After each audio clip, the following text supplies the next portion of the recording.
The invitation to my cousin Victoria's wedding was exactly what you'd expect from Manhattan's next self-proclaimed big fashion influencer.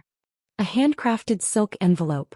A gold-embossed card that probably cost more than my monthly rent. Not that it mattered. 3 different relatives had already told me I wasn't actually expected to attend. "It's not personal, Maya," my Aunt Charlotte had said during her carefully worded phone call. "Vicki just wants everything to be perfect. You understand, right?"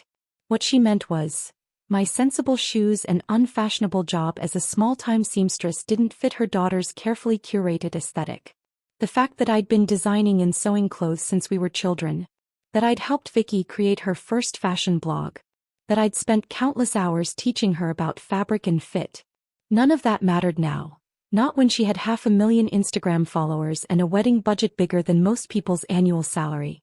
I placed the invitation on my workbench, right next to the sketchbook where I'd been developing ideas for her wedding dress for the past year. Not that she'd asked me to. Old habits die hard, and I'd always designed for Vicki, ever since we were kids playing dress-up in my mother's sewing room. My phone buzzed. A text from Aunt Charlotte lit up the screen. "Vicki's having a crisis. Her designer just quit. Something about creative differences. She's hysterical. Any chance you know someone who could help?" I stared at the message, thinking about the email I'd received 3 months ago. It was from Alessandro Romano, the famous designer Vicki had hired. He'd sent me a sketch asking for my opinion. We'd been corresponding ever since, though Vicki had no idea. The design lacks soul, he'd written.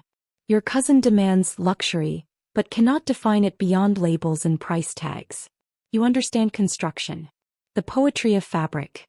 Help me create something worthy of being called art." So I had. Late at night, after finishing my regular alterations and repairs, I'd sketch and send him ideas.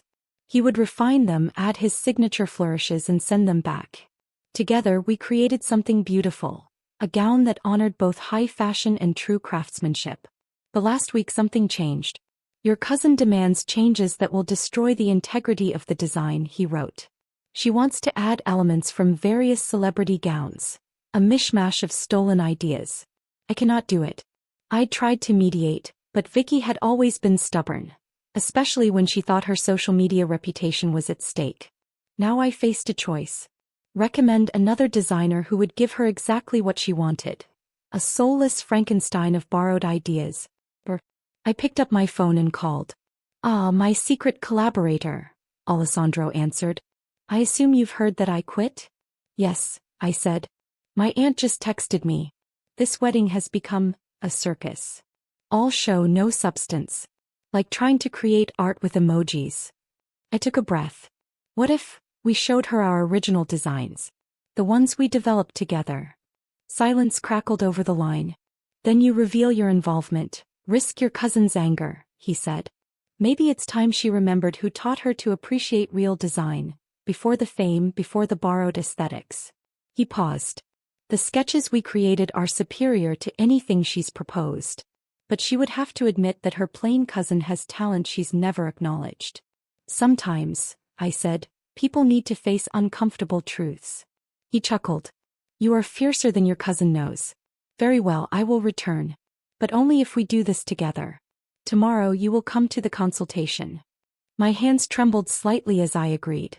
After hanging up, I gathered my sketchbooks. Not just the wedding designs, but years of work. Designs I'd created for Vicki long before she became Victoria the influencer. Back when she still valued creativity over clout. The next morning I walked into Alessandro's Manhattan studio wearing my most ordinary outfit. Simple black dress, practical flats, no makeup. Vicki was already there, surrounded by her bridesmaids, all of them styled like they'd stepped out of a fashion magazine. She saw me first. "Maya? What are you doing here?" "This is a private consultation. Your cousin is here at my request," Alessandro said, sweeping into the room with his usual dramatic flair. "In fact, she is the reason I've returned to your project." Vicki's perfect features scrunched in confusion. "What are you talking about? You don't even know Maya." "No."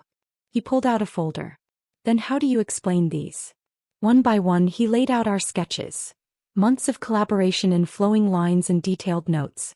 Vicki's face shifted from confusion to shock, to something close to horror as she recognized my handwriting in the margins. "This is impossible," she whispered. "Why doesn't she can't?"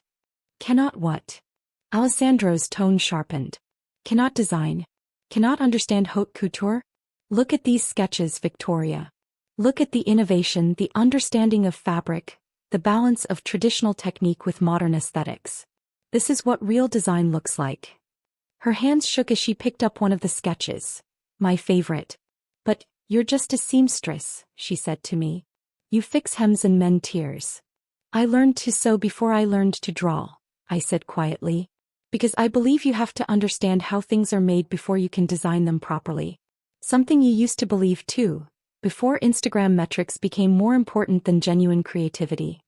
One of her bridesmaids leaned closer to the table. "These are amazing," she breathed. "Vicki, this is so much better than those celebrity knockoffs you wanted." "Shut up," Vicki snapped. "This is sabotage. First Alessandro quits, then you bring my cousin, who isn't even invited, to humiliate me." "No one is conspiring against you," Alessandro said. "Your cousin has been helping me design your dress for months because she knows you, the real you, not the superficial persona you've created. Every detail was chosen with your true style in mind, not what you think your followers want." "I don't believe you," Vicki said, though her voice wavered. "Maya's never designed anything important." Wordlessly, I opened my oldest sketchbook. Inside were the drawings we'd made as teenagers. Vicki in elaborate gowns, our handwriting tangled together in the margins, full of excitement and ideas. "You loved fashion then," I said softly. "Not the attention it brought. Remember your prom dress? How excited you were when we figured out how to make the skirt swirl just right." She stared at the sketches, her hand hovering over the page before she pulled it back. "That was different. We were kids. This is my wedding. Everything has to be perfect." "Perfect for who?" I asked. "Your followers. The magazines. Or for you?" Before she could answer, Alessandro gathered our designs. "I'll give you time to think. These represent months of genuine creativity. They could make your wedding truly yours. Or you can hire someone else to copy other brides' dresses. The choice is yours." We turned to leave.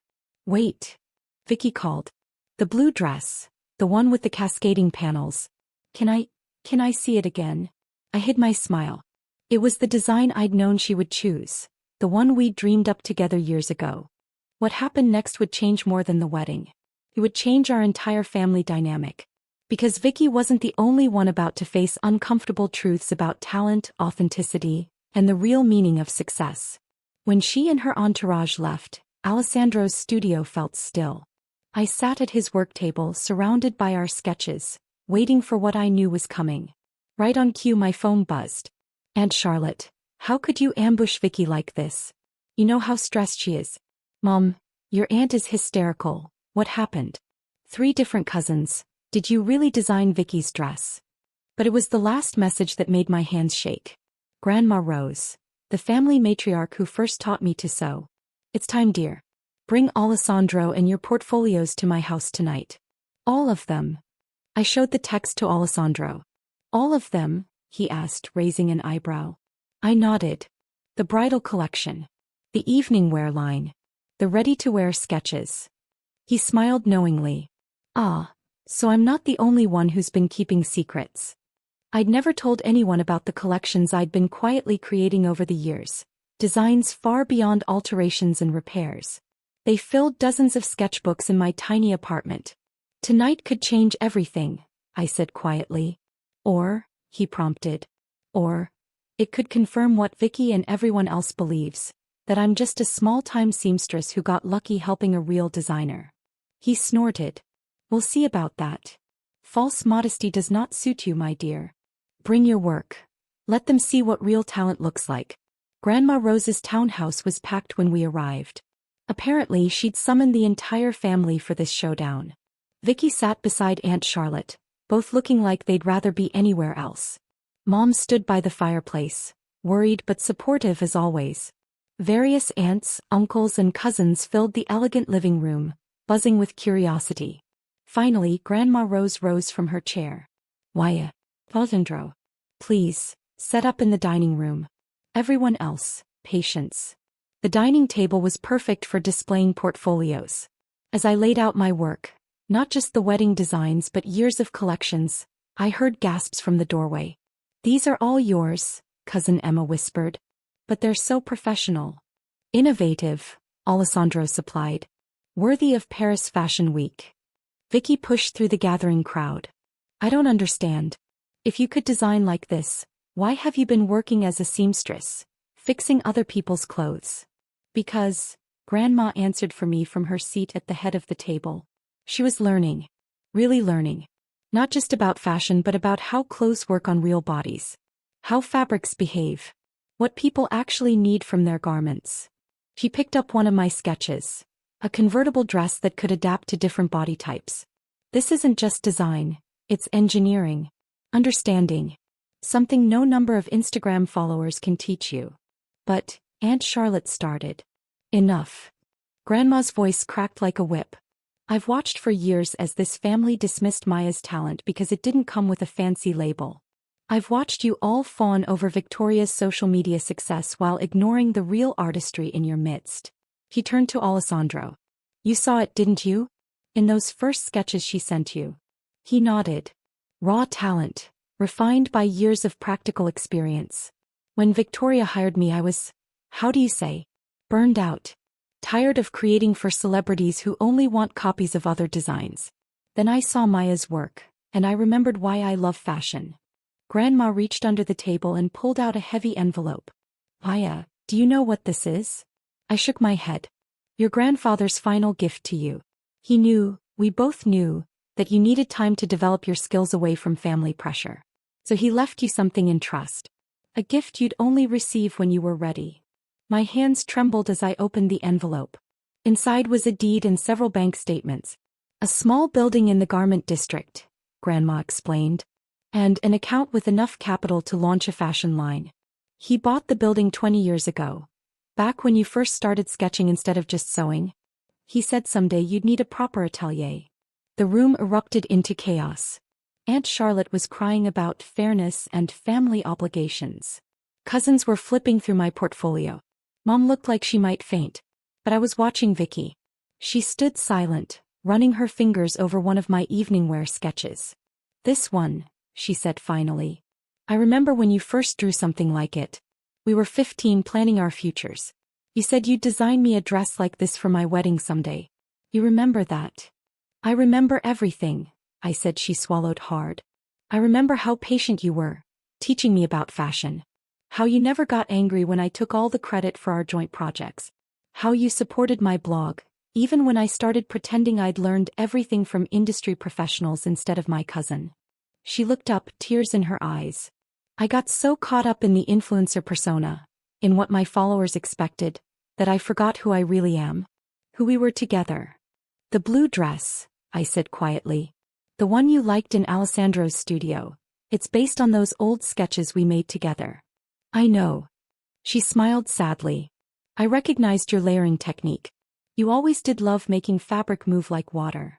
Alessandro cleared his throat. "Perhaps this wedding dress could be a collaboration, the first official project of Maya's new atelier. With both your influences." "You'd still want to work with me?" Vicki asked. "After how I've behaved?" "You're my cousin," I said simply. "And somewhere under all the Instagram filters is the girl who used to spend hours talking sleeve construction and hem techniques." What followed was a whirlwind. The building needed renovations, but with Alessandro's help, we transformed it into a working atelier in record time.